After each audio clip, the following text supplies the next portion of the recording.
সবাইকে স্বাগত এই চ্যানেলে। আজকে গল্পের নাম আওরঙ্গজেবের শেষ রাত্রি। সবাই মন দিয়ে শোনো। ১৭০৫ সালের জানুয়ারি। আওরঙ্গজেব তখন ডেকান অভিযানে।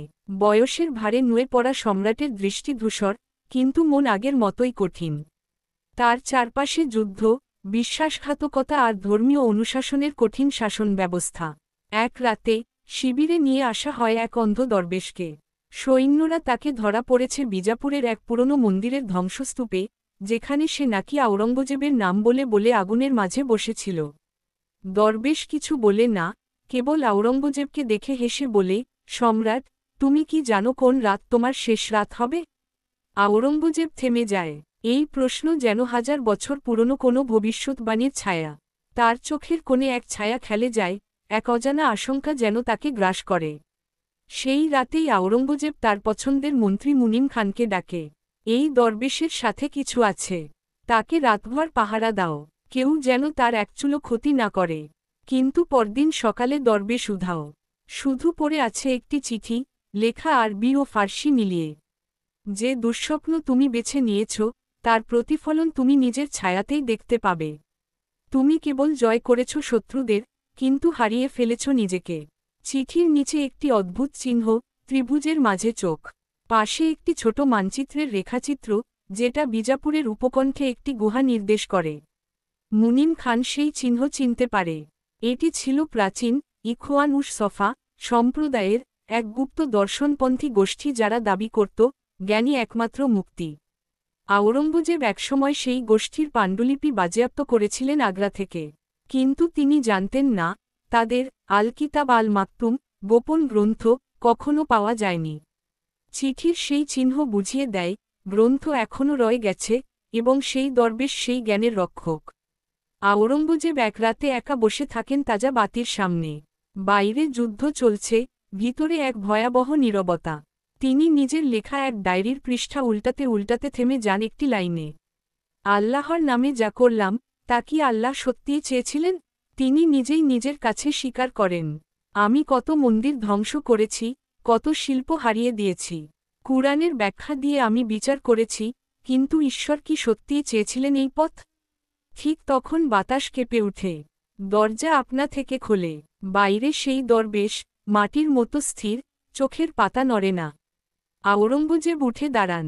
রাগে নয়, বিস্ময়। দরবেশ বলেন, তুমি যদি সাহসী হও, তবে চলো আমার সাথে। একটা রাত, শুধু এক রাত, নিজেকে দেখার জন্য। আওরঙ্গজেব চুপচাপ তার অনুসরণ করেন। তারা চলেন বিজাপুর থেকে প্রায় ৩ ক্রোশ দূরে এক গুহার দিকে। গুহার মুখে লেখা, জিহাদ ফি সাবিল আল নাফস, নিজের আত্মার বিরুদ্ধে যুদ্ধ। ভিতরে প্রবেশ করতেই আওরঙ্গজেব দেখতে পান এক বিশাল আয়না। কিন্তু তাতে নিজেকে নয়, দেখতে পান ভিন্ন ভিন্ন রূপে নিজেকে।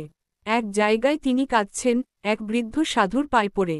এক জায়গায় তিনি দেখছেন আগ্রার সেই মসজিদ যেখানে তার কণ্ঠে আজান শোনা যাচ্ছে, অথচ পেছনে পড়ে আছে রক্তাক্ত কোরআন।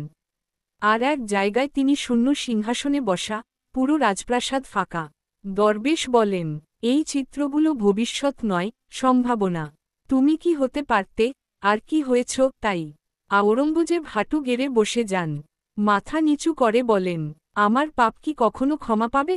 দরবেশ এবার একটা ছোট পুঁথি তুলে দেন আওরঙ্গজেবের হাতে। তাতে লেখা, সত্যিকারের রাজা নিজের উপর শাসন করতে শেখে, অন্যদের উপর নয়। তিনি বলেন, এই পাঠ যদি তুমি শিখে থাকো, তবে এই রাতই তোমার মুক্তির রাত। না হলে তুমি শুধু এক নাম, যার ছাও ইতিহাস ঘৃণা করবে। সেই গুহা থেকে ফিরেই আওরঙ্গজেব তার মন্ত্রীদের ডেকে বলেন, আমার পর রাজ্য হোক জনতার। যে ধর্ম নয়, জ্ঞান ও ন্যায়কে অগ্রাধিকার দেবে, তাকেই হোক ভবিষ্যৎ শাসক। তিনি তার পাণ্ডুলিপি পাঠান দিল্লির গোপন গ্রন্থাগারে। সেই পাণ্ডুলিপির নাম দেন মাওতো কা ফালসাফা, মৃত্যুর দার্শনিকতা। পরদিন সকাল, আওরঙ্গজেব তার ঘুমের চাদরের নিচে শান্ত মুখে পড়ে আছেন। কক্ষ নিস্তব্ধ, কেউ জানে না রাতের সেই রহস্য। দরবেশ নেই, পুঁথিও নেই, কেবল পাশে পড়ে আছে সেই চিঠি। তুমি এখন সত্যিকারের মুক্ত। এখন তুমি শুধু এক আত্মা, যাকে আর কেউ বন্দি করতে পারবে না। মনে রাখবে তোমরা, ইতিহাস আওরঙ্গজেবকে একদিক থেকে দেখে এক নিষ্ঠুর ধর্মান্ধ রাজা, কিন্তু এই কাহিনী বলে অন্য এক আওরঙ্গজেবের কথা, যে জীবনের শেষ রাতে নিজেকে বদলাতে চেয়েছিল, যে বুঝেছিল সবচেয়ে বড় শাসন ক্ষমতা নয়, ক্ষমার, উপলব্ধির, আত্মজিজ্ঞাসার।